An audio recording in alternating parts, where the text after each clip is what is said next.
everybody, this is Brooke with Conversations with Brooke.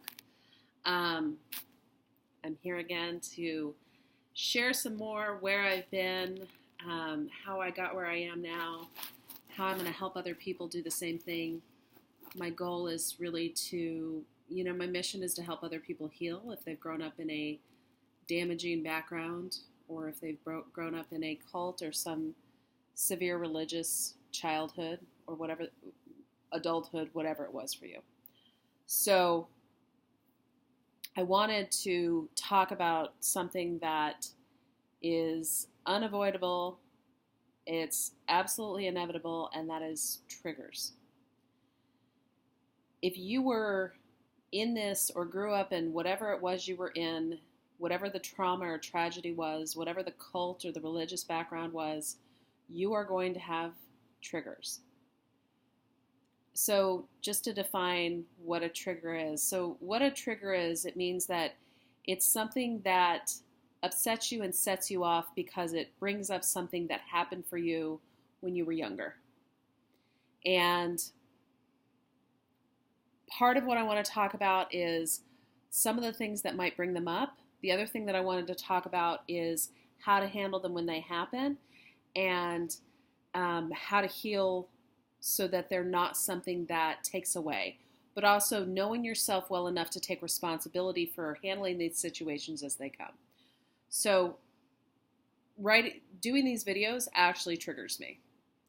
It means that I have to dig into old stuff that happened. I have to discuss it. I have to review it. I have to dive in head first. And so a lot of these videos are easy. It's stuff that I've brought up a bunch of times, but sometimes there's new situations or there's new memories that surface that I haven't thought of for a while, so it brings something up for me and it's upsetting. The holidays will bring up things. So Christmas, Thanksgiving, other holidays that may have been of significance to you might bring up something. Lack of holidays might bring up something. It could be because of specific things that happen around the holidays. It could be because you're missing family. You may still have family that's involved that you're not a part of.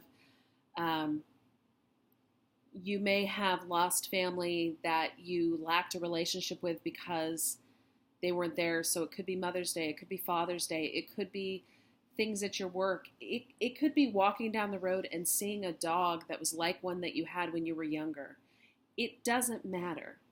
You're going to have triggers. You're going to have them frequently. And it's a matter of finding ways to navigate through them. So when I began creating 100 Years of Bliss, and when I decided that I actually avoided for a little while diving straight into cult backgrounds and damaging religious backgrounds because it is a little bit more difficult for me because it brings up things about my background. And I share that with you because I want you guys to understand, this stuff isn't easy. This is real emotional stuff. This is real traumatic stuff. This is going into the heart of everything that you've been through. And it's not that you necessarily have to dig into all of it.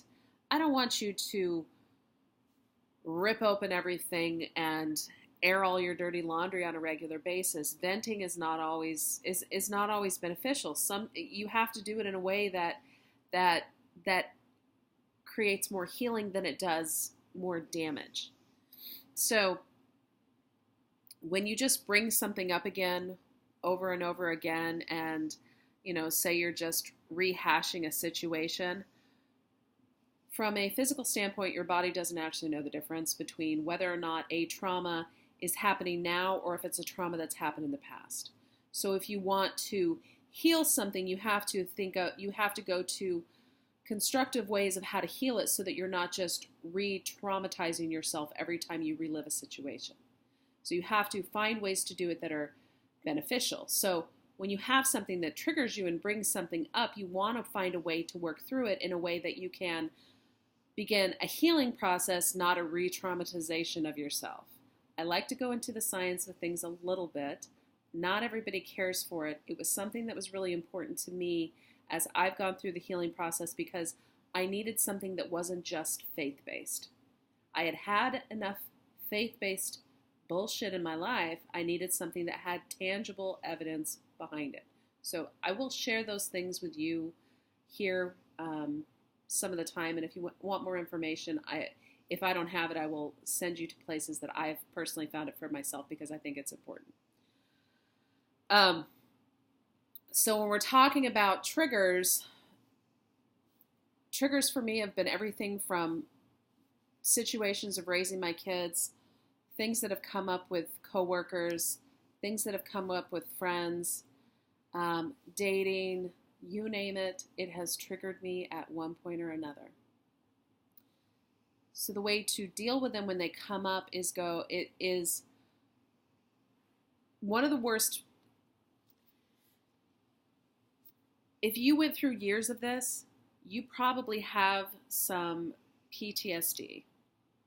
And there's something new that's not completely recognized yet, but it will hit home for you, and feel free to look it up. It's called complex PTSD.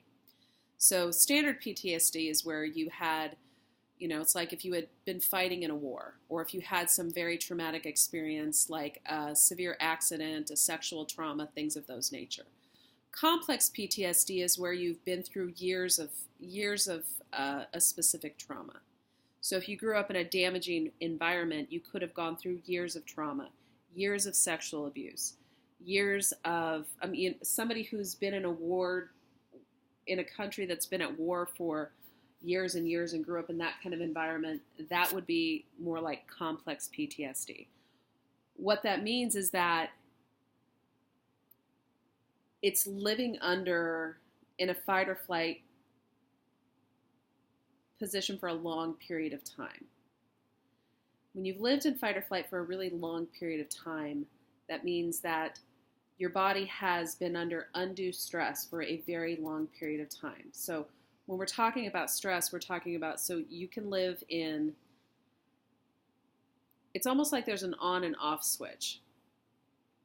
So there's the parasympathetic nervous system, which basically means that you're in a healing mode or that you're in a relaxed mode when you're sleeping, when you're relaxing, then you're in this mode. But when you're in a severe PTSD mode, or not PTSD, I'm sorry. When you're in a fight or flight mode, that means that your body internally is acting like that there is a lion in the room that is coming to attack you. If you're growing up in trauma, that means that you could have been living in that for years. It's why chronic illnesses start, because you're never actually healing because your body is in stress. And oftentimes, as soon as you get out of this stressful place, your body begins to fall apart. You immediately go from being under undue stress, and then your body, because it doesn't have to hold up against everything and be so tense and tight, it all of a sudden begins to buckle under everything else. And a lot of times people are like, well, why did I get sick as soon as I wasn't in the middle of the situation anymore? It's like, because your body finally relaxed enough for you to do so. So in these types of environments, triggers after the situation are going to bring up everything that you've been through. So when I was raised, initially we were in, a city, but then eventually we moved outside of a small town. So in this particular area that we were in the forest, lived in a bunch of cabins around the area.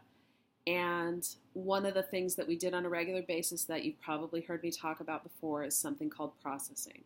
And processing is where we would sit around and discuss different issues, and depending on who was the center of it, and it changed, and if we were in a room of 15 people, 10 different people could be the center at any given time of the night. These would go on for hours, fueled by usually alcohol and cigarettes.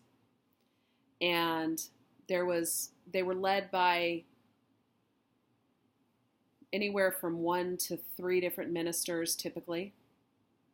They would be on all different kinds of subjects, everything from relationships to sex to friendships to, sometimes it was all the women, sometimes it was all the men, sometimes it was couples, sometimes it was teenagers, sometimes it was people of different ages.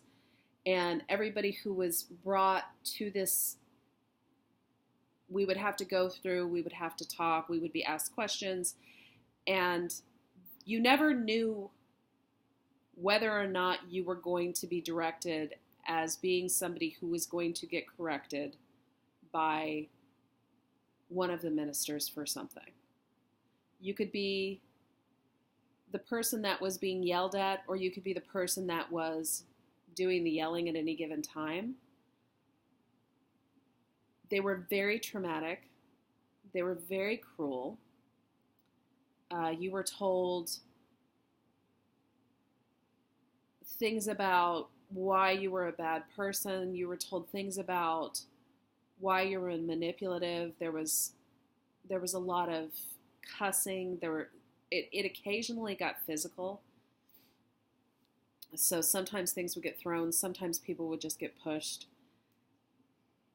Nothing bloodied or anything like that, but I've seen a few people be hit or thrown in those situations, or just things thrown at them. And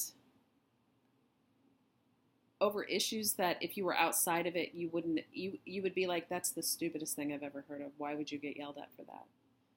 But this environment, they picked at anything and they just opened it up and made it a huge wound.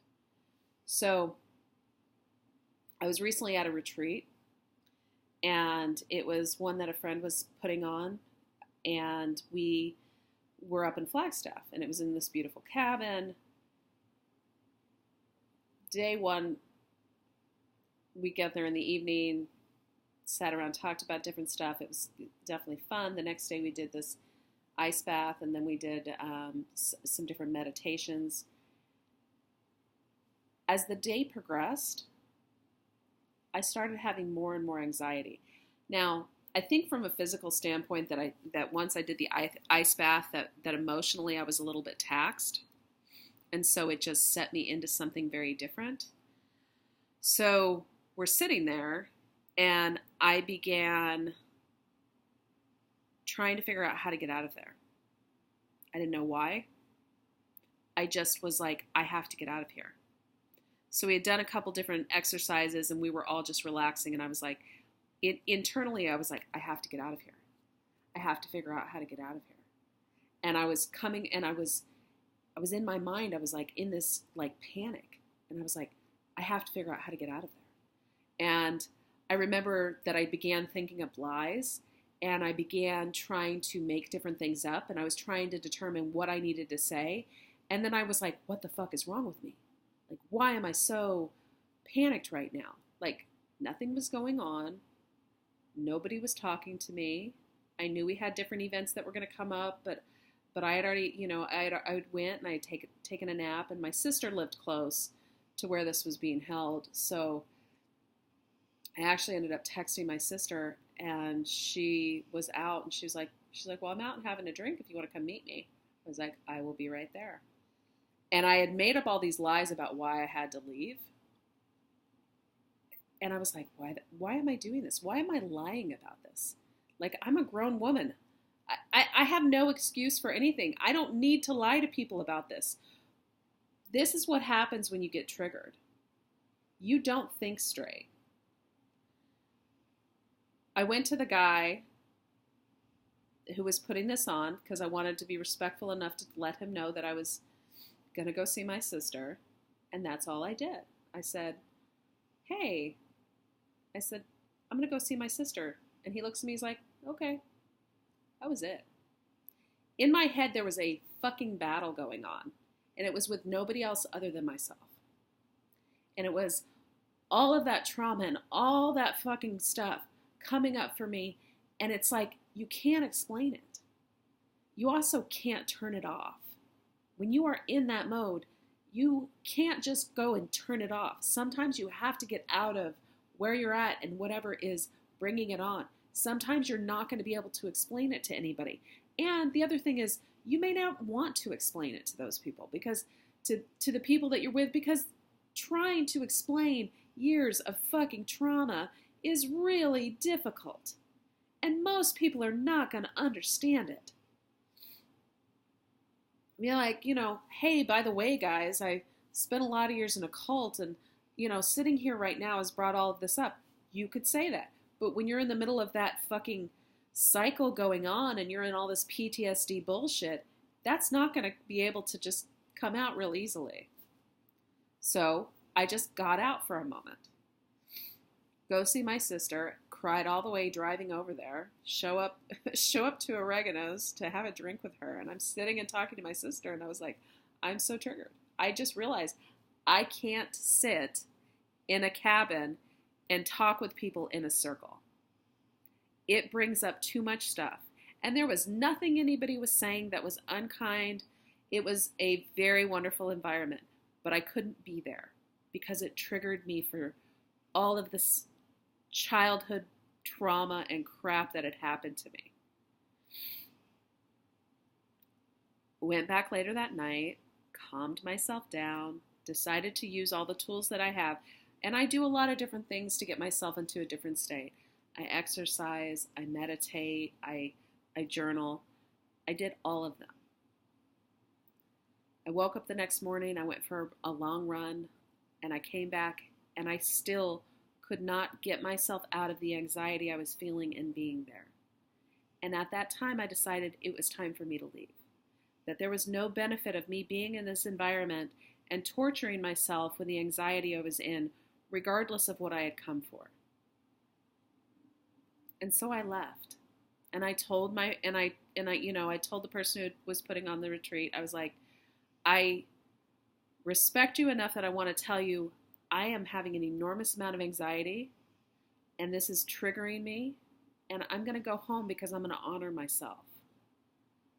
And as soon as I left, I felt better. Honor yourself.